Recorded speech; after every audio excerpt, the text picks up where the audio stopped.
The sound began as the promise of thunder, Lorgar raising his head just as the tortured sky went black. A gargoyle shape cast darkness across the clouded heavens, blasting wind downward from its beating wings. He saw it descending in a graceless spiral, but despite his eye lenses tinting to reduce the greasy glare of warp space, he could make out little detail in the figure's form. It struck the ground 100 meters distant, sending up a vast spray of powdery sand. The ground shuddered beneath Lorgar's feet. Stabilizers in his armor's knee joints clicked and thrummed, harder to compensate for the quake. Its wings rose first, huge, bestial black wings. The membranes between the muscles and bones as tough as old leather, cobwebbed by thick, pulsing veins. Scarred fur coated much of its body, while the rest of its bunched musculature was encased in great brass armor plating. Its horned head defied easy description. To Lorgar, it resembled nothing but the malicious features of old Terran's greatest devil spirit, the Shaitan, as seen in some of the older scripts. It did more than tower over any mortal man. It stood above them as a colossus. Its fists, each the size of a legionary, gripped two weapons. The first, a lashing whip that thrashed of its own accord, sidewinding across the sands, and the second, an immense axe of beaten brass, its surface is encrusted with dense metal, runic scripture. It stalked from the crater it had made, each fall of its armored hooves sending tremors through the world's surface. The targeting reticules and streams of biological data across Lorgar's retinal displays offered no insight at all. One moment, they listed details in a runic language the Primarch had never learned. The next, they told him nothing was there. When he spoke, his voice was a breathless exhalation, crackling through the lowest frequencies of his helm's voxgrill. "What in my father's name is that?" Ingefell had slithered away while Lorgar stood rapt, yet it still heard his voice, hunched upon itself, doubled over and leaking fluids from every orifice on its head. The demon's psychic sending was a weak stroke. "The Guardian of the Throne of Skulls, the Deathbringer, Lord of Bloodthirsters, first of Karnaf's children, the Avatar of War given form, in the mortal realm it will come to be known as Angrath, the Unbound. It is the revered champion of the Blood God Lorgar, and it has come to kill you." Angrath is a greater demon pledged in service to the blood god, Khorne.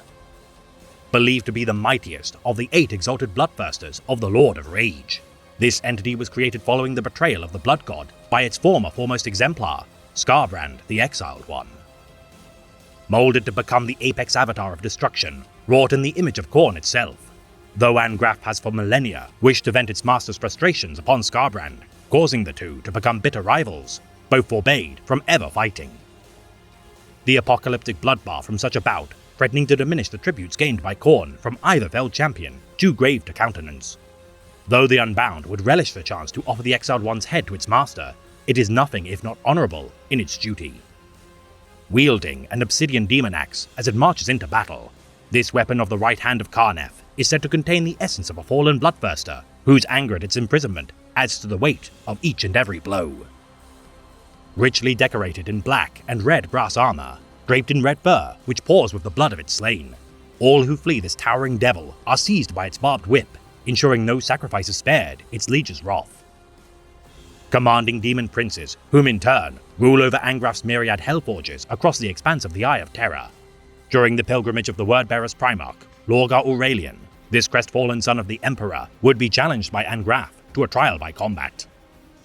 Proving his dedication to the ruinous powers, as his maul broke the greater demon's leg, driving it to one knee, after hurling a Luminarum at the beast's head before bludgeoning it back into the warp. Though Karnaf had broken the accord with the Pantheon, it reveled in the spectacle fought between its champion and the Urizen.